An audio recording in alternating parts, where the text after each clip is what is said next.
Whoa, that was a nasty Wrath of the Skies. Someone really must have upset the One Ring government. Ever since the Jeskai found those rings, they think they're all powerful. And some of us think it's a little weird that they have 4 rings. They call them each the One Ring, like, okay, bud, something, something, patriotism. They're probably just upset that we fended off the Eldrazi so well and didn't need them. They're probably afraid of us. When will they get it? We don't want their rings. They just want to control us. Remember, kids, laws are just threats put into place by the dominant socio-ethnic group. I mean, wedge.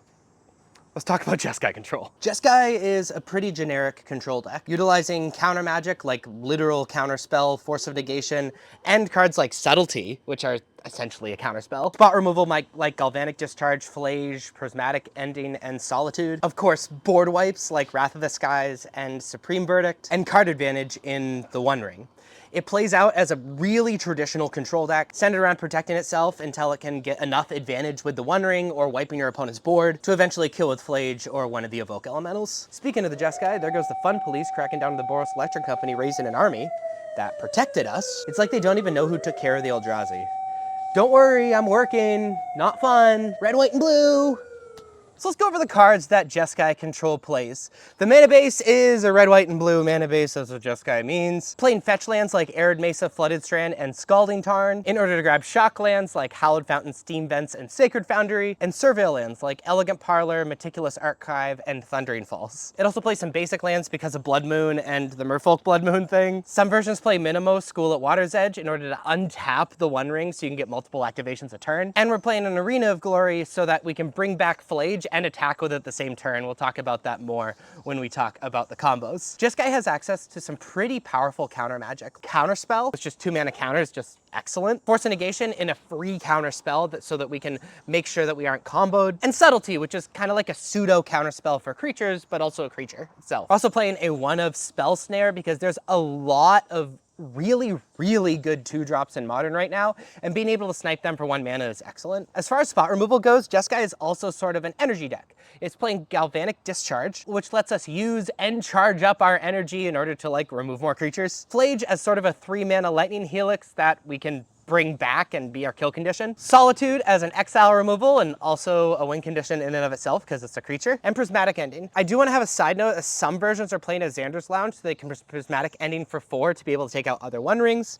I don't think that's super worth it. I'd rather have better mana, but it's something to keep in mind. The deck is also playing board wipes, the best one being Wrath of the Skies, which lets you get X energy, and then you can pay any amount of energy and destroy all non-land permanents with mana costs equal to or less than the amount of energy paid. What's insane about this board wipe is that if you play cards that give you energy beforehand, then it's a 2 mana board wipe that can wipe everything, not just creatures, all non-land permanents. That's supplemented with Supreme Verdict, which being uncounterable is pretty relevant. We have some card draw in Tune the Narrative, which allows us to sort of replace itself and also gives us 2 energy, which getting that energy really early is awesome for Galvanic Discharge and Wrath of the Skies. And the namesake of the deck, the One Ring, which just complements itself, draws so many cards, protects you when you play it.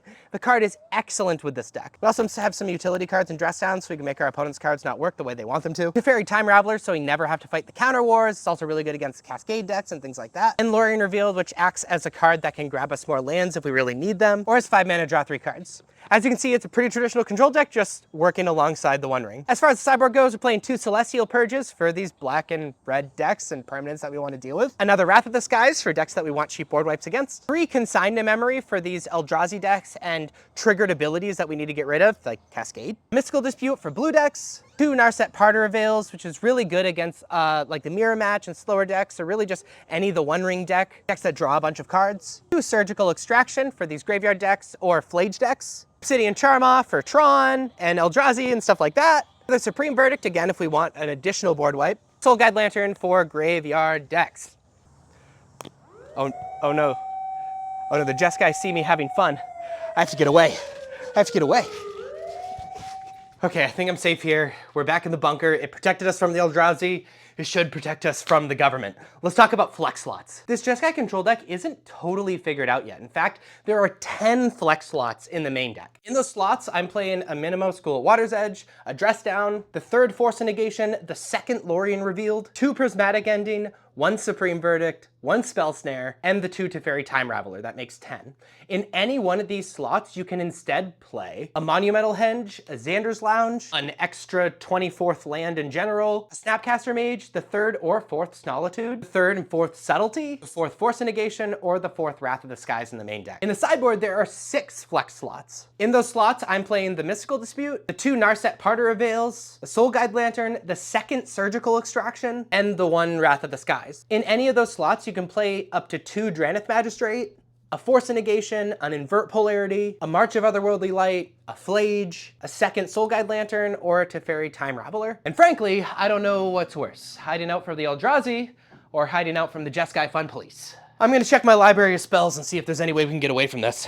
All right, I'm at my library, and there's a lot of synergies that the Jeskai have. First off, and I mentioned this before in this video, Arena of Glory and Flage. If Flage is in your graveyard and you use Arena of Glory to pay for Flage's cost to come back, it'll come back Lightning Helix something, then you'll immediately be able to attack because it has haste. When it attacks, you also get Lightning Helix something, and then it also deals combat damage. So in that full exchange, you'll deal 12 damage to things and gain 6 life, which is an 18-point life swing, which is disgusting. Remember, if you plus Teferi, it gives you the ability to cast sorceries at instant speed, which means you have instant speed board wipes. You can wipe the board at the end of your opponent's turn, which kind of time walks a lot of opponents. Jeskai plays Dress Down in their deck for their opponent's creatures. However, it combos with their own creatures as well, specifically Flage, Subtlety, and Solitude. If you have Dress Down in the battlefield and evoke one of them, none of the triggers happen, but that includes the evoke trigger, so it stays on the battlefield, which is really relevant for things like Flage. This is a really common thing, but I feel like I should mention it. The One Ring can be reset with another One Ring.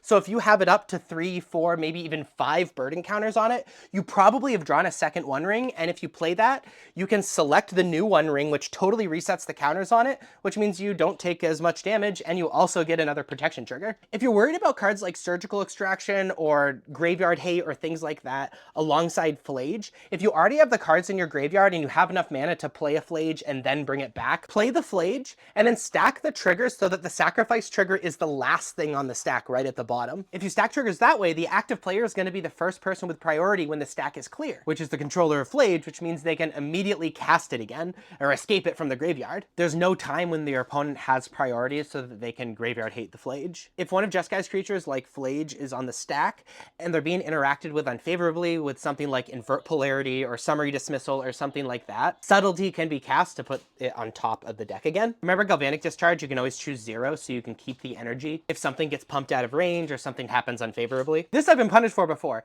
If you're playing Invert Polarity, you can't use it as cancel. You have to flip. And if you win the flip, you have to take control of it, which is really relevant for asymmetrical effects like Blood Moon or Living End or something like that. You still need to cast it, you just control it, which is really bad. And the last synergy I want to talk about is, remember, Teferi Minus can bounce the One Ring to reset the counters on it. And let's see what we got here.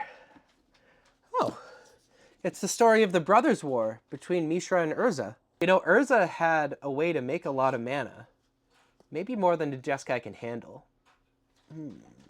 While I look for Urza's number, let's talk about how Jeskai beats other decks. Against Bant Nadu, they're bringing in Supreme Verdict and the Wrath of the Skies, because it's effectively a creature deck, and they're bringing out 2 Force of Negation, because the instants and sorceries that Jeskai cares about are instant speed anyway. In the mirror match against other Jeskai control decks, they're bringing in the Mystical Dispute, the 2 Narset, the 2 Surgical Extraction, and the 2 Obsidian Charma just for additional aggro and things that like need to be dealt with. They're bringing out the Supreme Verdict, the 2 Prismatic Ending, the 3 Wrath of the Skies, and 1 of the Galvanic Discharges. You don't need a lot of removal, you're just trying to get more card advantage than your opponent. Against Boros Energy and Mardu Energy, is sideboard the same. Bringing in the Wrath of the Skies, in the Supreme Verdict, and in the 2 Celestial Purges, because it's a creature deck, you need to bring in removal. And you're bringing out 3 Force of Negation and 1 Teferi Time Raveler. Against Gloria's Vengeance, they're bringing in 2 Surgical Extractions, the Soul Guide Lantern, Mystical Dispute, and 2 Celestial Purges. They're bringing out 3 Wrath of the Skies, 1 Supreme Verdict, and the 2 Prismatic Endings. Against Mono Black Necro and Mono Black Scam, which are really, really similar, bringing in the 2 Celestial Purges, in the Wrath of the Skies, in the Supreme Verdict, and in the 2 Narsets. Bringing out the Dress Down, the 3 Force of Negation, Alorian Revealed, and the Spell Snare. Against Eldrazi Tron, you're bringing in the 3 Consigned to Memory, 2 Narset, because of the One Ring, and 2 Obsidian Charma. Bringing out 2 Teferi Time Raveler, the Spell Snare, the Supreme Verdict, 1 Wrath of the Skies, Dress Down, and 1 Flage. Against Dimir Murktide, you're bringing in the Mystical Dispute,